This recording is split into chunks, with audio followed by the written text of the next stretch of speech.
things people talk about in desirable success, all of the elements.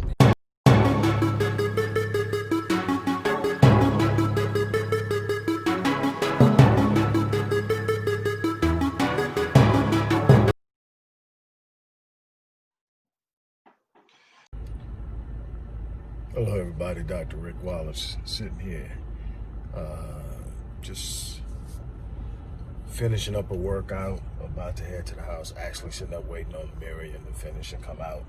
And I decided to touch on something that is prevalent with what's going on in Atlanta and the killing of the young man there at Wendy's and some of the dialogue that's taking place. Basically what the story is, as I have been given it, you know, I don't watch video of a black man being shot anymore, haven't done so in years. So outside somebody sneaking that Ahmaud Arbery thing to me and not telling me what it was, and I got a glimpse of that, but it's not something that I go out and purposely review. I gather my information from multiple sources and then I draw my conclusions. But this is what I've gotten so far. The guy was intoxicated, sleeping in his car. Someone in Wendy's saw him and called the police. They showed up, woke him up. He got out and explained that he had been to his daughter's birthday party. Also talked about visiting his mother's grave and a couple of other things. And he admitted that he was intoxicated and asked if he could just walk home. I guess he had realized he was so intoxicated that he pulled over to try to sleep it off. And one thing led to another. They tried to arrest him. He resisted. They tried to tase him. He overcame it. From what I gather, he put some hands on him too and then tried to run. And while he was running, he had the taser that he had taken from one of the officers. He aimed it back and fired it, and they shot him. From what I heard, they shot him in the back. I just want to address one issue in this particular video. I'm going to talk about a lot of things pertaining to this, the burning down of Wendy's, what really happened with that, why we got to be careful about who we allow to be in our periphery or to come out and join us in protest, and why that's so important. But today I just want to focus on the fact that we've got to get out of the mindset of allowing the media to feed us a narrative that says because a black man resists arrest, he deserves to be shot and killed, or that he deserves to be killed in any form. The idea that that's the case is ridiculous, because I've seen white people fight back. I've seen white people take officers' tasers, their nightsticks.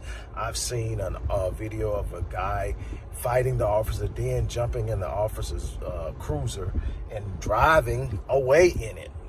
And the officer is pulling on the door, but never once even thought about pulling his service weapon and firing into the car.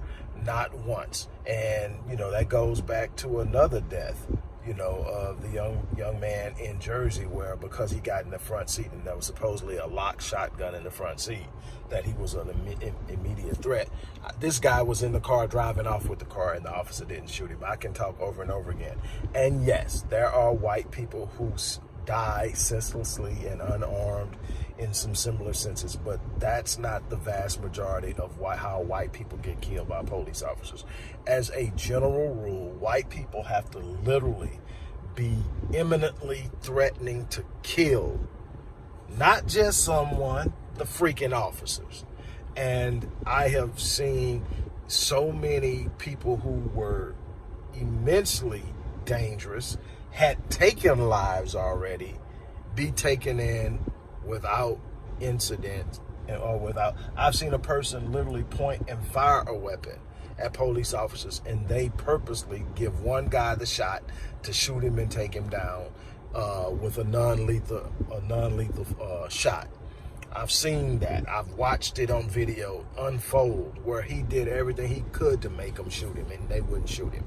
And then you have all of these young black men, in many instances, doing things that are non-provoking or not even criminal and being killed. My thing is, we cannot buy into this narrative. We can't, and we definitely cannot be the ones repeating it. Well, you know, I've seen people, I would have shot him too. Shot him for what? Because he had a taser?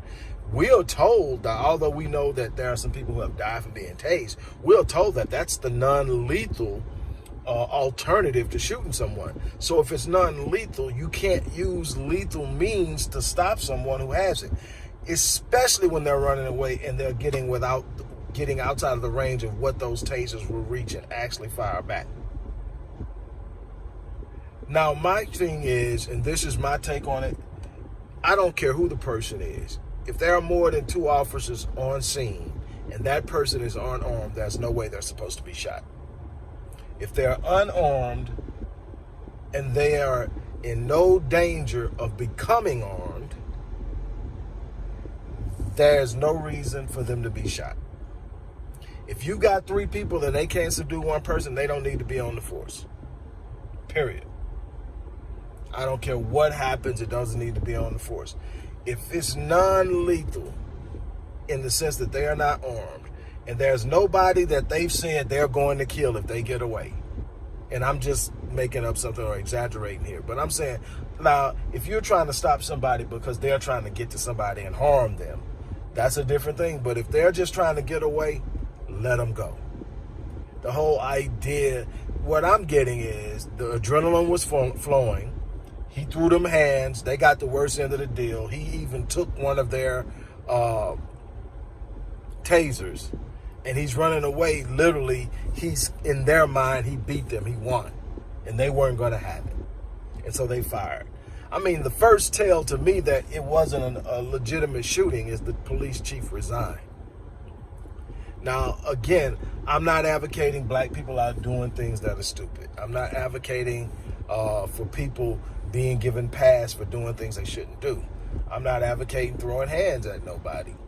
But, you know, my thing is, you've got a growing distrust. How do you think these encounters are going to go? They're going to consistently be elevated and escalated, and to the point to where it's not going to be unarmed black men and armed white police officers. It's going to be armed against armed, and that's going to be because they're going to push it until we force them to stop. Now, it's going to be up to those who have the ability and the power to come up with alternatives to de-escalate this. It's going to be on them. What I can tell you is we've reached a boiling point. Like I said, Dr. King told you that the riots that you're seeing are the voice of the unheard. But there's also an African proverb that says, the child within the village that does not feel loved will burn the village down in order to feel its warmth. You can't keep leaving people disenfranchised and then dictate to them how they respond to that disenfranchisement. That's not how things work. You cannot violate a person and then determine how they respond to being violated. That's ridiculous and that's foolish. On that note, I am out of here. Oh, by the way, don't forget to support the work we're doing at the Odyssey Project. Go to the description box of this video, and there's going to be ways that you can sit up and you can see how you can support us. There's also a way that it can take you to our official site so you can see some of the work we're doing. Black Men Lead, Rite of Passage Initiative. We're in the middle of trying to raise funds now to do a minimum 15-city tour where we're going to actually go in and implement programs, teach program curriculums. Black Men Lead, which is a rites of passage program. Restoring Ghetto's Forgotten Daughters, which is a program aimed and focused at young black females from roughly around 10 to 30. And so forth. The Music is Life program, which is about teaching every black child to play one instrument, at least one instrument, and to learn to read and write music. Even if that's not going to be their profession, it gives them confidence. It increases their creativity. It increases their ability to express themselves, to feel powerful, and it gives them a voice, and we're working on that. So at the end of the day, look, what I want to do is encourage you to support the work we're doing. We really need your help. We need to raise $10,000 in the next week. And it actually should have been raised before now, but we're asking you for that. And on that note, I'm going to get off here. You guys have an unbelievable day. Hello, everybody. Dr. Rick Wallace here, dropping in with a little special announcement. For those who have followed me for any stretch of time, you know, outside of the businesses that I run, like Myriad Business Solutions, the Visionetics Institute, Odyssey Media Group, I also do a great deal of work inside of the inner city communities in Houston, Dallas, and other areas. I'm asking now, as we push a fundraiser, that you support what the Odyssey Project is doing in the inner cities, especially with programs like Black Men Lead, which is a rite of passage initiative, and Restoring Ghetto's Forgotten Daughters, which is a program focused on helping young girls, but boys as well, suffering from childhood sexual abuse, rape, molestation, domestic abuse, absentee fatherhood, and so many other things. The information will be in the box. Thank you.